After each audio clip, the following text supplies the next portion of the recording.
This is just a regular egg, and I want to see what happens if I put it in the microwave.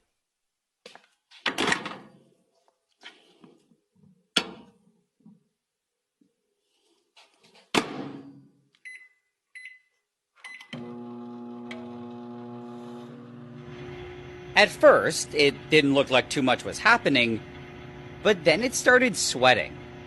I think a lot of pressure was building up, and unfortunately, it couldn't hold it forever.